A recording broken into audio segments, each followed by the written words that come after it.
Hello and a very warm welcome. This is the news on NTA International. My name is Justin Bemuye, and here are the top stories.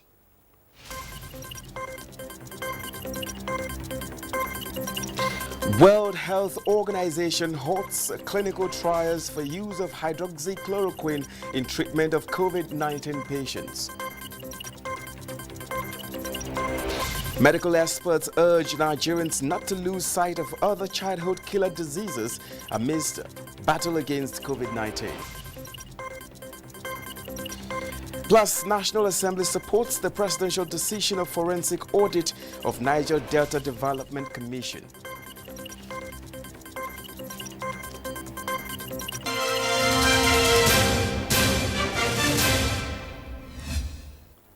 And thank you very much for joining us. Now let's begin with an update on global COVID-19 issues, where many countries in Europe have begun opening their borders as governments work towards an end to border controls. And these and other developments and global updates on COVID-19 by Onenge Fineface.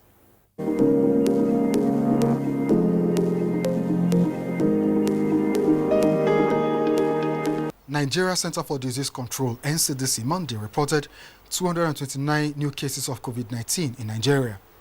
Our breakdown indicates that Lagos has the highest figure of 90 cases, followed closely by Katsina, Imo, Kano, FCT and Plateau states. Oyo, Gombe, Osun, Anambra and Bayelsa states have the lowest number of cases. There are now 8,068 confirmed cases of COVID-19 in Nigeria, with 2,311 discharged and 233 deaths. According to the latest data by the Johns Hopkins University and Africa Center for Disease Control on COVID-19, in Africa, total confirmed cases on the continent is 115,892. Number of deaths, 3,479, while recoveries stand at 46,553. Global COVID-19 figures as at 6 p.m. local time stands at 5,634,586 confirmed cases, 2,402,240 recoveries, and 349,184 deaths. Meanwhile, the World Health Organization says it is temporarily halting clinical trials for the use of hydroxychloroquine to treat COVID-19 patients over published concerns that the drug may do more harm than good. In other reports, a coronavirus cluster has been detected on a freight ship berthed in the Australian west coast port of Fremantle. 6 of 48 crew members from the Al Kuwait tested positive for the virus 4 days after the livestock carrier arrived from the United Arab Emirates. Meanwhile, Saudi Arabia plans to revise curfew times this week and lift it entirely across the kingdom, with the exception of the holy city of Mecca starting June 21. And in Europe, many countries have already begun opening their borders, including Germany and Luxembourg, as governments are working towards an end to border controls as the outbreak eases across many parts of the continent. Europe effectively shut its internal border area known as Schengen at the start of the outbreak, but a number of countries are calling for the return of free movement as soon as possible. Onenge Fineface, NTA News.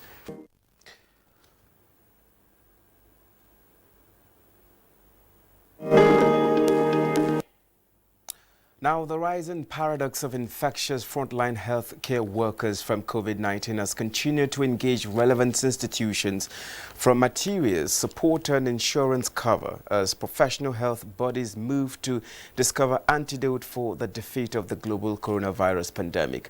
The latest shoulder the frontline health workers is leveraging on is the traditional institution. And Abubakar Usman Akwanga brings us the report.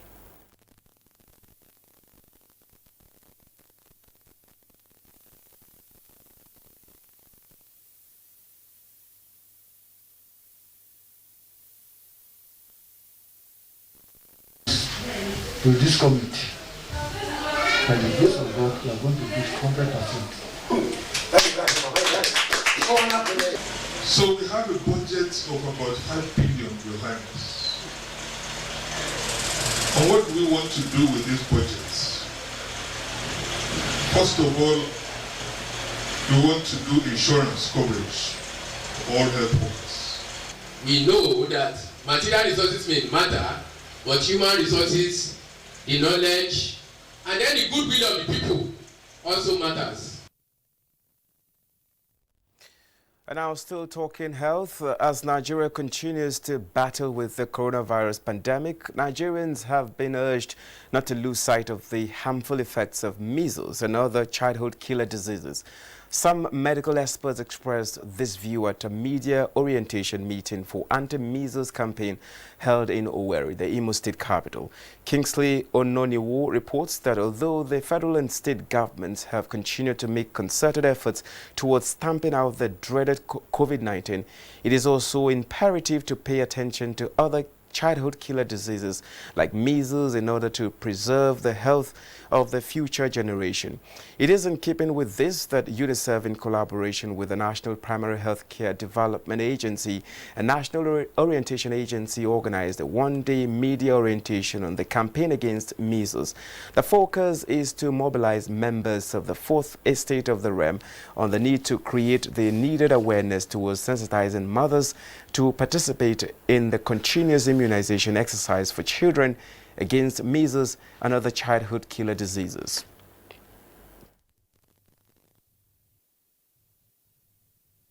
So we want the media to help in propagating this message that in spite of COVID-19 pandemic that had made people to lock themselves up, that there is still need for mothers and other caregivers to go to the primary health centers to assess immunization for their child who have gotten up to a certain age, because these vaccines are given at a certain age.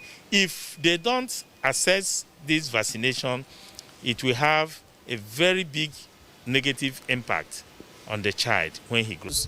The issue of immunization of children remains a routine thing at the primary health care centers situated all over our communities, all over our local government area. Imo State Immunization Officer Dr. Chibuzo Okoroama described measles as a highly infectious viral disease caused by the measles virus, which requires all hands on deck to be eliminated. An understanding on regular joint media and other stakeholders' sensitization of the public and continuous immunization program against measles was reached at the end of the meeting.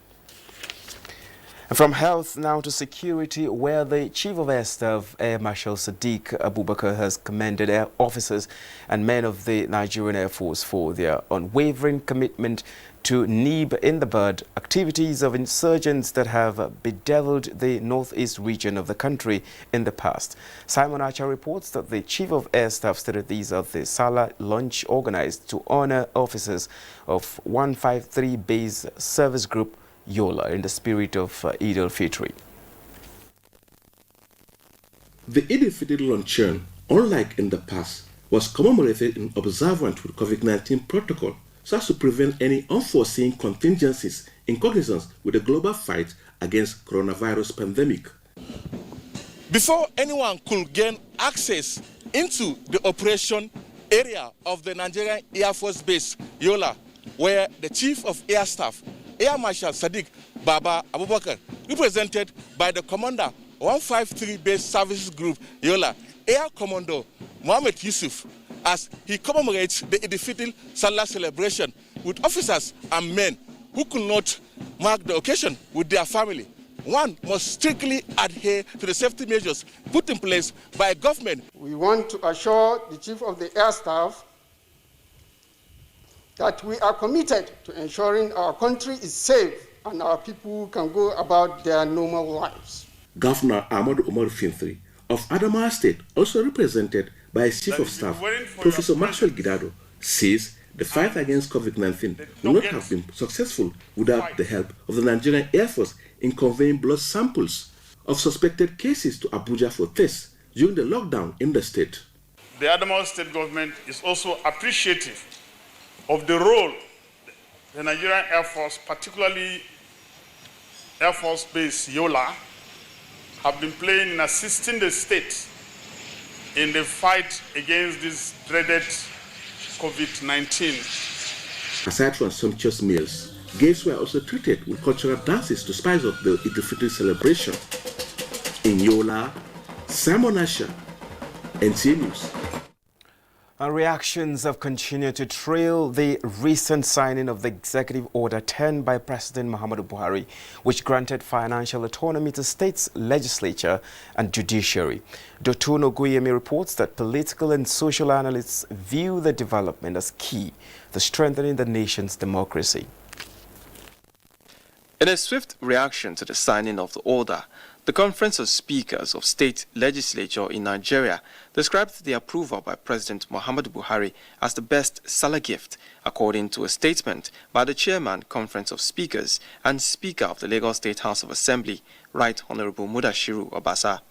Honorable Jude Idimogu is a member of the Lagos Assembly. He, like his other colleagues, are happy with the move. Actually, when we talk about separation of power, we should do it to the letter, in the sense that it's not just separation of power, mere talking about it. Financially, if you want it to be effective, financial autonomy is necessary. Political analysts are also of the opinion that the move will enable each arm of government to be independent and better accountable. People have clamored for this for so long, but the reality is that we've had about 21 years of unbroken democracy, and this has not been done off and now. The problem has persisted for so long.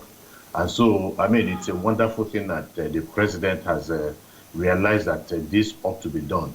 I also pray that the willpower to sustain this particular executive order, that God should be sustained, so that we will have more vibrant governance in the state, because they are more near to the people. According to the order, all states of the Federation shall include the allocations of the two arms of government in the appropriation laws. Failure to release such allocations, however, authorizes the deduction from source. From the legislature now comes a report that the House of Representatives says the National Assembly fully supports the presidential decision to carry out a forensic audit of the operations of the Niger Delta Development Commission (NDDC) from 2001 to 2019. Chairman of the House Committee on NDDC, Representative Olubunmi Tunji Ojo, while briefing newsmen, says the National Assembly, in line with constitutional provisions, will also go ahead with investigations of alleged financial malfeasance by the Interim Management Committee (IMC) of the NDDC. The committee chairman says the National Assembly will not succumb to alleged blackmail and intimidation orchestrated by the IMC.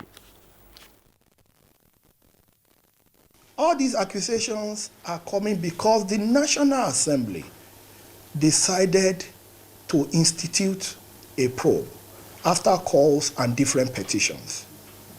And blackmail threats had been used as a weapon to stop the National Assembly. That has not worked. Then the latest one is this issue of sheer blackmail. We have told them, if you have any document, please release such documents, or better still, rather than unnecessary throwing of tantrums, approach the relevant security and anti-corruption agencies. But the National Assembly will not be deterred from doing its work. We owe our loyalty to the Nigerian people. And as a committee, we owe our loyalty to the people of the Niger Delta. Representative Tunji Ojo pointed out that all correspondences between the House and NDDC on budget and other official matters are efficiently documented to ensure transparency and accountability. Nigerians see the seamless access to petroleum products in spite of the lockdown to curb the dreaded COVID-19 spread as a pointer to a strong capacity for the nation's economic revival after the coronavirus pandemic. Abdullahi Suleiman Yaji was on the streets of Abuja, where motorists commended government for ensuring that fuel supply is unhindered.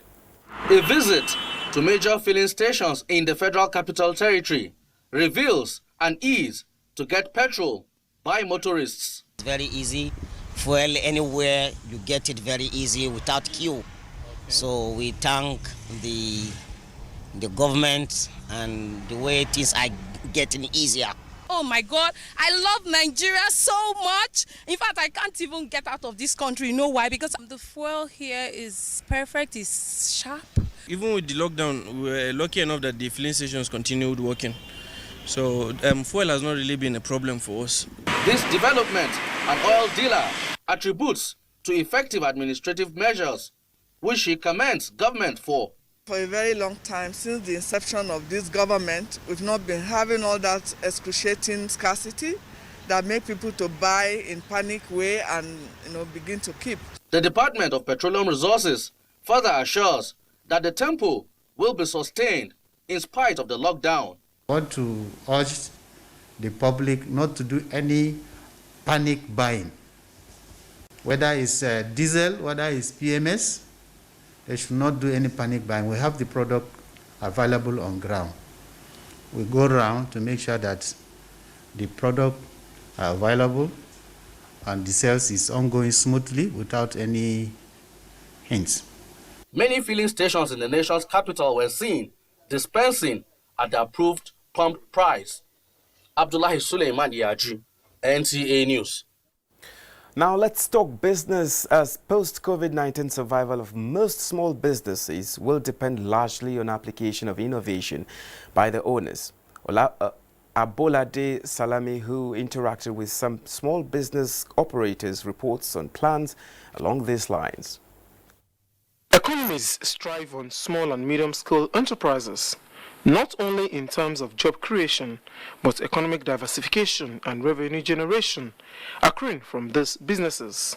Its huge impact on Nigeria's gross domestic product is estimated at about 47.8%, with about 37.1 million MSMEs in the country. These statistics, however, attest to the relevance of the sector.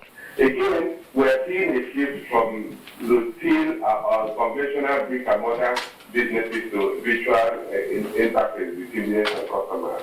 So that will also lead to some businesses becoming completely unviable. So I think in the first place, it takes some time for global consumption and global demand to recover. Sunday Chukwu, a food vendor like other entrepreneurs, says in the last couple of months, he's been confronted with the challenge of drastic drop in revenue due to the coronavirus pandemic. But this challenge, he said, has provided an opportunity for him to come up with innovations on how to grow his business post-COVID-19. I may God help us, because as I did like this, if not because interstate motor no they run, if I don't go my village, go they do farm work. But I know that by the grace of God, God will still help us. Learn many things, because even how to manage things, especially by managing things, because like before, if I say food finish, I will go and drink. But ever since this thing started, everybody have another sense. While the situation requires more efforts on the part of Sunday towards maximizing profits, Kalu Mabel Tese described the coronavirus pandemic as a clog in the wheel of progress. The sales, ever since we opened, after the relaxing, it's nothing to write home about. You can come out in a week, you cannot boast of 2,000, 3,000. You won't even sell even a pin. Although small and medium-scale businesses are gradually picking up following the ease in the lockdown, most entrepreneurs say a new approach will be infused into the scheme of things in order to survive the times. In Lagos, Abolade Salami, NTA News. You're watching the news on Inter International. We will take a break now. More reports in a short while. Don't go away. Make your home the place to be with GoTV's super cool kids channels. That sounds fun. From funky friends that'll keep even the little ones busy. All right, everybody, let's do this! To learn as you watch educational shows for curious young minds. You can do some amazing things. There's plenty for everyone. Tune in to our kids shows and get everything you need to keep the kids entertained and learning the fun way. GoTV, live it, love it. Thank you for staying with us. Now, in the spirit of Eid al-Fitr, marking the end of the fasting in the year 2020, equivalent to the Islamic calendar 1441, Salihu Abdullah's visit to a Muslim home further showcased this year's celebration as unique amidst the coronavirus pandemic, which has dramatically altered lifestyle globally. February 27 is a day etched in Nigeria's history for obvious reasons.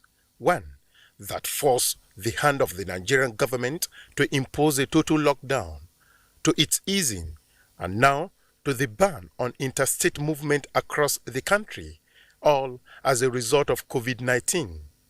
Nigerians are faced with this reality that is seemingly unpredictable, even as Muslim Ummah mark Eid al-Fitr. In search of a Muslim home, I visited Dawaki, one of the satellite communities in the Federal Capital Territory. As at the time of my visit, the street was still asleep. After the routine hygiene protocol, I was welcomed to this humble family of 5. The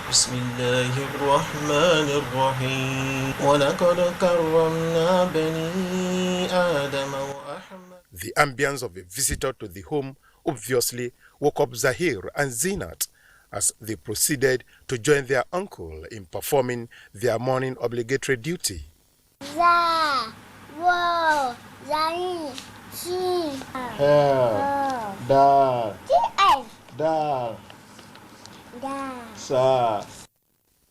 From there, it is breakfast.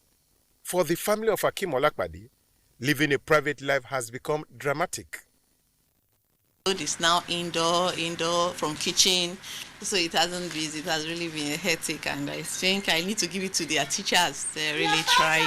You just have to start cooking like up to 7 times, 6 times, because after cooking this, mommy I want this, mommy not this, mommy I want that. Children, playground, adults play, just kind of fun game. We really miss that game. Usually be routine. And after then, you can resort back to different parks in Abuja and have outing experience like. So everything is miss out. Fortunately, after several hours, the NTA crew were the only guests entertained in this home and the compound housing 10 flats. To this family and others, there is a lot to talk about. The before, during, and even after the coronavirus. It is being the fasting that you fasted, and one agenda, common agenda for everybody is to pray for the world, to pray for the country, for God to have intervention and heal the world, because everybody is facing one particular pandemic that is unknown, is unseen. Even our neighbors, though, they sometimes don't even want to come close to us or even make their children come to our own house. We the same thing, It has not been easy, but we have to cope because of the present situation at hand. I pray Allah make this pandemic come to an end as sooner as it could. The anthem has become, "Oh God, save us." And so I joined to make a wish that God Almighty should bring to an end the coronavirus pandemic so that the family of Akim Olakpadi and indeed Nigerians will resume their normal lives. In Abuja, Salihu Abdullahi, NTA News. We now move to Kebbi State, where the government has received another set of 83 Almajiri deported to the state by Kano State government. The Commissioner for Health and Chairman, State COVID-19 Task Force, Jafar Mohammed, who received the deportees, described the effort as a giant stride to curtail the spread of COVID-19 in Northwest region. Usman Abdullahi Shehu has more. It could be recalled that the Kano State government has deported 61 Almajiri back to their state of origin, Kebbi State, recently. Shortly after, another batch of 83 Almajiri of Kebbi State origin have been sent back to the state by Kano State government. The 83 children come from 7 local governments of Kebbi State, comprising of 28 from Mayama local government, 18 from Dundee local government, 13 from Argungu, 10 from Birnin Kebbi and Kalgo local government each, and equally 1 each from Yauri and Jiga local governments. Similarly, among the 83 returnees, a 7-year-old Munkela is from Niger Republic. The chairman Kebbi State COVID-19 Task Force, Jafar Muhammad, found that the deportees have been isolated for a period of 2 weeks and certified negative of COVID-19 in Kano State before sending them back to their home state. He said the Nigerian will be in custody of the state government until investigation is completed. He cannot be able to express more clearly but he will be within the custody of Kebbi State. We will be able to find out where he belongs properly. We will communicate with Kano State government with a view of understanding his right hometown so that we will be able to take him to his parents. Some of the deportees affirmed that they have received some medical tests and kept at isolation centers for about 3 weeks in Kano before sending them back to the state capital. Usman Abdullahi Shehu, NTA News. President Muhammadu Buhari rejoices with Oba Oladuni Oyewumi Ajagungbade III, the Shehu of Ogbomosho, as he turns 94 on May 27, 2020. Special advisor to the president on media and publicity, Femi Adesina. President Buhari describes the utmost 5-decade reign of the monarch as having witnessed peace, prosperity and development with the natives and settlers alike in Ogbomosho. Adding that the collaboration governments at both state and national levels have enjoined from the traditional ruler is invaluable. The president prayed for continued good health, sound mind and longevity for Oba Oyewumi. Similarly, President Muhammadu Buhari felicitates with elder statesman, Niger Delta leader and former Minister of Information, Chief Edwin Kiagbodo Clark, as he turns 93. The president gives glory to God for the gift of long life and sound mind bestowed on Chief Clark, noting that he continues to command the respect and admiration of Nigerians from all walks of life. President Buhari urges the non-Nigerian to continue to work for the cohesion and progress of the country he has served to the best of his ability for many decades. And President Muhammadu Buhari condoles with the government and people of Ogun State, as well as the family of Alhaji Leadi Orunsholu, the chief imam of Egbaland, who passed away Tuesday, May 26, 2020, aged 98. The president salutes the life of piety and utmost submission to the will of Almighty Allah lived by the departed, who was also President General of League of Imams and Alfaz in Ogun State. In a statement signed by the Special Advisor to the President, Media and Publicity, President Buhari stated that the deceased lived a long and qualitative life devoted to the service of Allah. And this is where the news ends on NTA International. Thank you very much for being a part of it. My name is Justin Bemunyi.